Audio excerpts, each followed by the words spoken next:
Hey guys, Turtle Boss here, your favorite mildly successful YouTuber, and today I'm going to be giving you guys a full tour of my, I guess you'd call it like animal setup, yeah?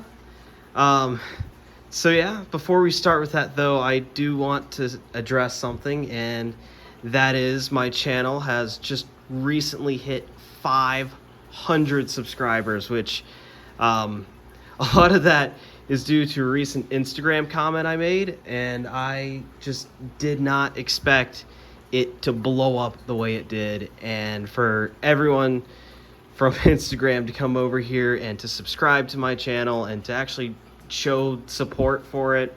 And it's a big reason why I have just decided to return to making content, at least for now. So with all that yapping out of the way, I'm gonna start up here with this front row and just kind of show through all of my enclosures and all of my tanks. So starting off on this first rack of tanks over here, I have my 35-gallon bow front reef tank. And it's not much of a reef right now, but I set this tank up like a year ago, so it still doesn't look great. I don't have a lot of corals in here. The only thing I have is a little bit of green star polyp frags over here and a little itty bitty pulsing xenia. Living in this tank right now, the only animals I have stocked in here are some peppermint shrimp, and that's basically it. It's a pretty bare bones tank, but it's just now getting to the point where I think I'm going to be adding more corals to it and actually making it look nice. So it's a 35-gallon bow front tank. Underneath here, it has a sump with some filter bags, a little itty-bitty protein skimmer, a light for the sump, and some keto algae growing in there. But yeah, so the story behind this tank, I really wasn't planning to build this tank or to have it. I just saw this entire setup here on Facebook Marketplace for $75, and I just had to buy it. And that's basically the story behind this saltwater tank. Over here, I have a much nicer looking reef tank, my 15-gallon fluval nano reef tank with a pair of very beautiful clownfish.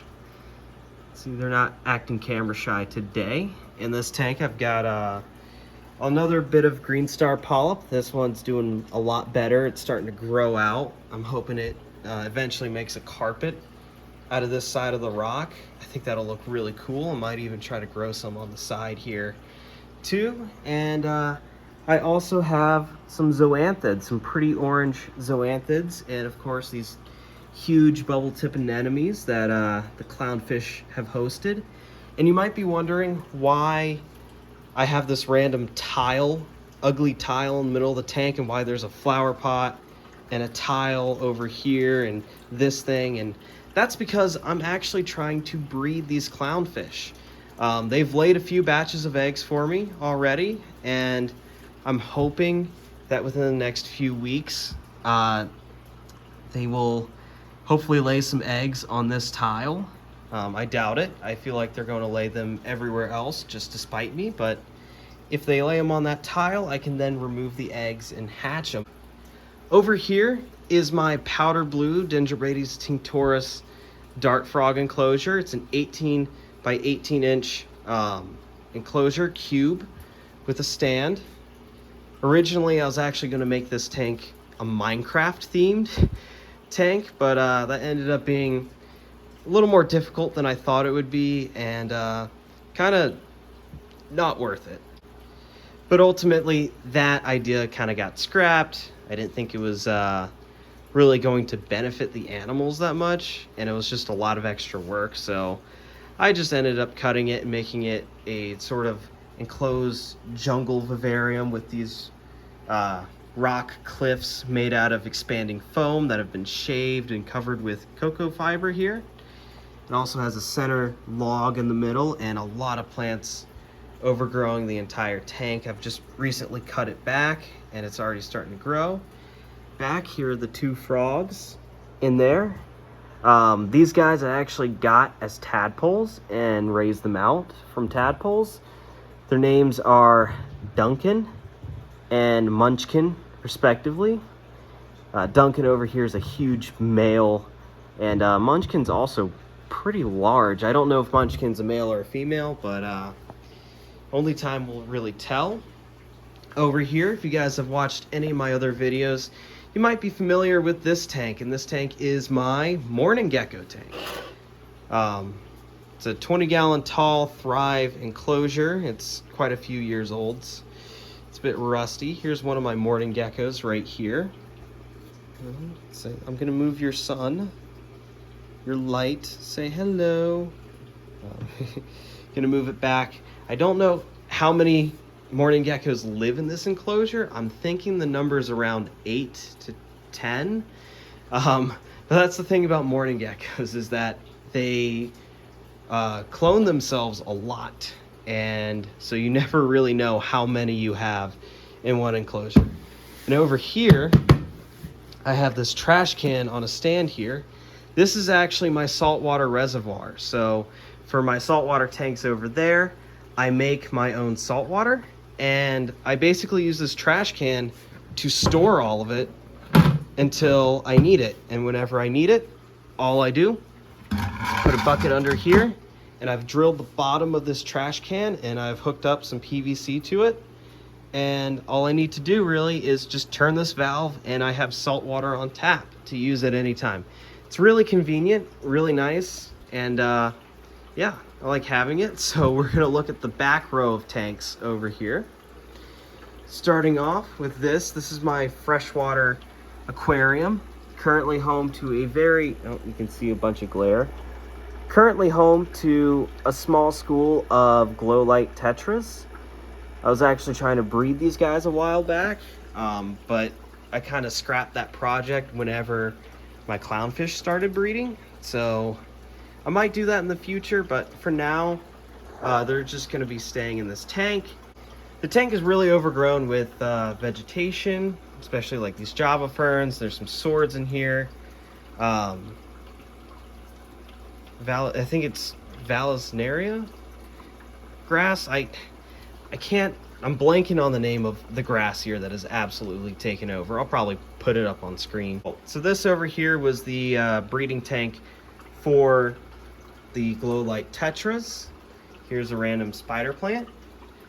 Here is my 20-gallon vampire crab vivarium paludarium, and I was actually hoping to breed vampire crabs in here. As you can see, I've got the tank partitioned to be about 50% land, 50% water. There's a water feature here, including a bunch of more aquatic plants like Anubias, some of the other plants that are in the 10-gallon tank I just showed. And of course, I got spider plants, ferns, all kinds of stuff growing out here. The tank is home to a lot of isopods. Very healthy and growing isopod population, but unfortunately not a lot of vampire crabs. I did end up buying a trio of vampire crabs and putting them in here, but unfortunately I think they passed away before they were able to reproduce, or their babies died.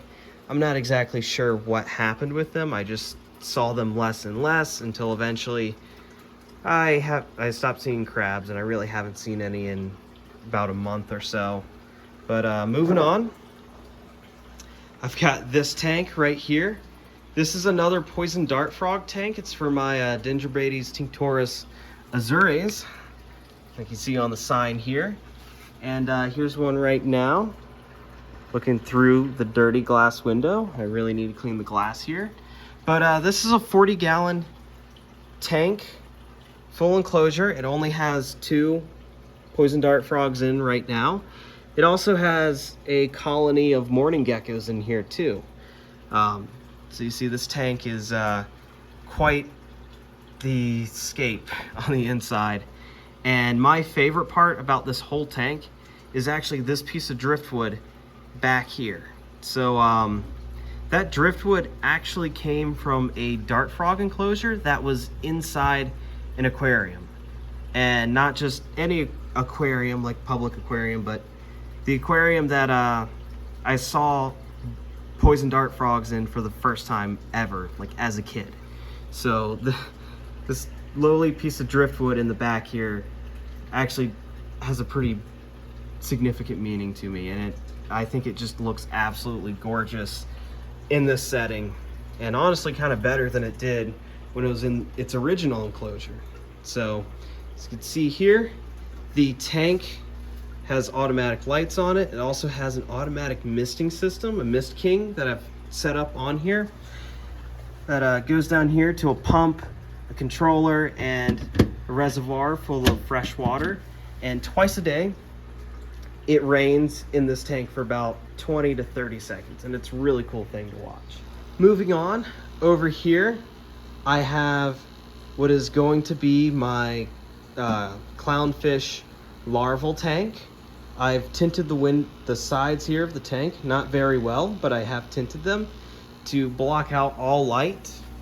And essentially this tank is going to house the fry, the babies from the clownfish, and I'm going to raise them out to be juvenile. Over here, I have the snake tanks. And so these tanks are each home to a juvenile corn snake. The snakes are technically not mine. I'm holding on to them for a summer camp for the boys, for Scouting America. They actually belong to a summer camp, and I'm basically just holding on to them for the off season.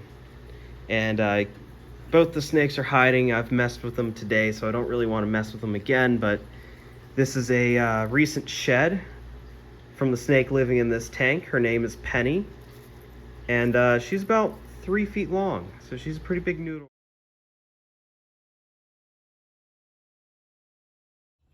So now we are outside and taking a quick look at my outdoor tortoise enclosure. So first thing I want to point out right here is this insulated shed. This is where my tortoise Bobo, basically it's his house. He goes in here at night. The inside is completely insulated. It has a heat lamp just in case it gets a little cold out here. My tortoise is able to live basically outside year-round in this climate, so he does pretty well. And speaking of the tortoise, here he is now. This is Bobo. Bobo, say hi to the camera. He is a sulcata tortoise. He's about 12 years old now, and he's been the star of this channel ever since I started. He's my profile picture. He's mostly everything about this channel. Yeah, what a handsome guy. So looking more at Bobo's home over here, you'll notice we have quite a bit of area that's just this gravel area. That wasn't really intentional. It's mostly just a drainage spillway that we converted into his enclosure. And looking over here, the best part of his enclosure, up ahead, we have the grazing area, and he's going to show us, Bobo's showing us around. So this is his grazing area. There's total about 1,000 square feet of area for grass for him to graze in. It's also the site of got some raised garden beds going on across the side of the house here. I think it's just quite a beautiful and functional little enclosure for him, and it's definitely large enough to suit his needs, at least for the next 5, maybe 10 years. So yeah, we're following Bobo now. Oh, what a beautiful animal. So now we're back inside, and I have just fed my poison dart frogs here. That's basically it for the video. I just wanted to show you guys all my animals and enclosures as of right now, and also what I'm working on down here. I thought this would be a good way to return to making the YouTube videos, and I hope you guys enjoyed it. Be sure to huck Tua and spit on that subscribe button. And with all that said, Turtle Boss out.